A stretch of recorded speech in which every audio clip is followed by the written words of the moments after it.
Selamat pagi anak-anakku sekalian. Salam sehat. Hari ini kita akan melanjutkan materi kita tentang program linear, subbab yaitu model matematika. Model matematika. Oke. Udah kenal ini kan? Nah, ini nama saya, sudah kenal karena kita bertemunya di online ya. Nah, ini pertemuan kita yang keempat. Oke, jangan lupa selalu katakan say easy. Nah, easy itu artinya membuat kita tidak benci atau menjadi suka kepada matematika. Jadi tidak ada kata difficult ya, tapi easy. Oke. Langsung saja kita masuk ke materi kita, yaitu tentang model matematika.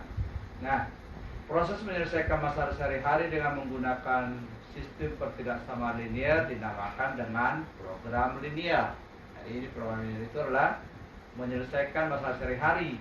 Nah, apa saja itu? Tentu saja tahap awal proses ini adalah mengubah informasi-informasi dalam soal cerita menjadi suatu sistem pertidaksamaan linear. Tahap ini dinamakan tahap menyusun model matematika. Barangkali di SMP sebenarnya kamu sudah belajar tentang model matematika, ya.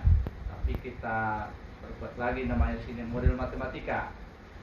Setelah itu digambar daerah penyelesaian dari sistem pertidaksamaan linear yang telah diperoleh. Ini kegunaannya dalam menyelesaikan masalah sehari-hari. Untuk lebih jelasnya perhatikan contoh berikut.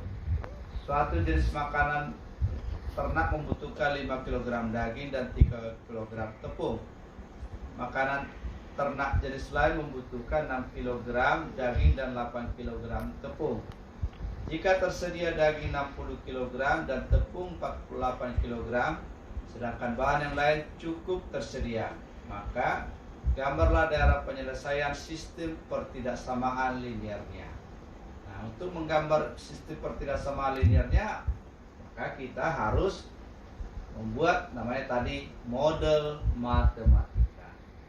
Caranya bagaimana? Di sini kita memisalkan sama seperti sistem persamaan linear dua variabel ya. Nah, ini model matematikanya. Sekarang kita misalkan bahwa X itu adalah banyaknya makanan ternak jenis pertama. Nih, jenis pertama karena ada jenis tadi. Jenis makanan ternak membutuhkan 5 kg dan 3 kg tepung. Jenis lain ya. Nah, sedangkan Y adalah banyaknya makanan ternak jenis kedua. Jadi kita harus pintar-pintar memisahkannya ya. Kita misalkan X, boleh nggak yang lain? Misalkan A atau P atau Q, boleh saja. Tapi kita nanti terbiasa dengan namanya koordinat X dan Y. Jadi X itu banyaknya makanan ternak jenis pertama, Y banyaknya makanan ternak jenis kedua. Ini kita buat model matematikanya dapat ditentukan dengan bantuan tabel. Jadi kita buat dalam bentuk tabel lebih gampang. Jadi di atas itu, kolom atas itu ini X, Y. Ya, di sini baris yang atas ini X dan Y. Sedangkan di sini namanya persediaan. Jadi kita lihat apa aja. Nah, ada daging, ada tepung. Nah, daging, tepung. Nah, itu persediaannya ada di sini. Nah, jadi kita buat seperti ini, X, Y. Kita lihat X itu daging. Daging itu dibutuhkan berapa? 5 kg. Nah, kita lagi yang kedua, 6 kg. Nah, kita buat di sini 5 nah, itu daging ya. Jadi kita satukan yang ini sejenis daging. Nah, itu persediaannya ada berapa? Kita lihat itu ada 60 kilo. Kita buat dalam persediaan. Begitu ya. Terus kita lihat lagi tepung.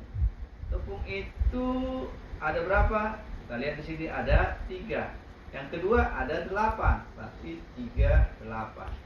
Persediaannya 48. Nah, kalau sudah seperti ini, maka untuk membuat sistem pertidaksamanya akan gampang sekali. Caranya gimana? Tinggal gini aja. Jadi tadi kan daging ada 5. 5 apa? 5X. Nih. Tambah 6Y. Itu persennya berapa? 60. Perhatikan di sini ya. Jika tersedia daging 60 kilo, berarti kan 5 kali X tambah 6 kali Y ini kan nggak mungkin melebihi 60. Maka dia di sini adalah kurang dari atau sama dengan. Kata kuncinya tersedia. Nah, kalau tersedia kan nggak mungkin melebihi, maka kita pakai kurang dari atau sama dengan. Bisa sampai 60? Bisa. Ya. Yang kedua, untuk tepung itu 3X tambah 8Y itu 48. Sama juga, kalau tersedia berarti kurang dari atau sama dengan. Nah, kenapa di sini tiba muncul X lebih dari 0, Y lebih dari 0? Karena banyak makanan ternak itu tidak mungkin negatif. Kan nggak mungkin makanan ternaknya negatif 1. Emang di mana ada seperti itu? Maka untuk menghindari itu dalam program linear ini selalu ada X lebih dari 0 atau sama dengan Y lebih dari 0. Nah, begitu. Jadi memahami soal cerita itu nggak gampang ya. Tapi kita lihat kebutuhannya apa, batasannya apa. Ya. Tapi kata kunci di yang pertama itu adalah dalam pemisahan, jangan sampai salah. Oke, berikutnya the next. Selanjutnya digambar daerah penyelesaian ke dalam koordinat kartesius. Nah, seperti yang sebelumnya sudah kita 5x tambah 6y sama 60. Nah, kita misalkan itu x-nya 0, berarti y-nya berapa? Nah, 5 kali 0, 0, 6 kali y sama 60. 60 bagi 6, 10, berarti 0,10. Kalau x-nya, y-nya 0 sekarang kita buat. Y-nya 0, berarti 5x sama 60. 60 bagi 5, 12. Berarti 12,0. Tinggal kita buat garisnya. 12,0, 0,10, tarik garis, seret. Nah, oke. Karena dia kurang dari, berarti di bawahnya ini yang kita arsir atasnya. Nah, sini daerahnya di bawahnya. Ya, sebelah kiri, ya. Ingat, karena kurang dari tadi, ya. Nah, kita lihat di sini. Nah, ini kan kurang dari, ya. Nah, yang kedua, 3x tambah 8y 48. Nah, kita misalkan x-nya 0, berarti 8y sama 48. 48 dibagi 8 sama dengan 0,6. Kemudian y-nya 0. 8 kali 0, 0. 3x sama 48. 48 dibagi 3, 16. Jadi 16,0. 16,0, 0,6. Tarik, seret. Tadi kurang dari, berarti daerah penyelesaiannya di bawah, yang kita arsir yang bukan. Nah, kemudian apa lagi tadi?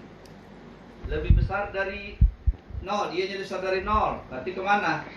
Ke atas ini daerahnya, ini kita arsir yang bukan. Kemudian X lebih besar dari 0, berarti ke kanan ini, ya. Berarti ini kita arsir sini. Nah, jadi inilah kegunaan yang kita arsir itu yang bukan, sehingga kelihatan di sini ada daerah himpunan penyelesaian. Nah, himpunan penyelesaian adalah daerah segi 4 yang bebas dari arsiran ini. Oke, cukup gampang kan? Nah, oke, kalau udah lancar dalam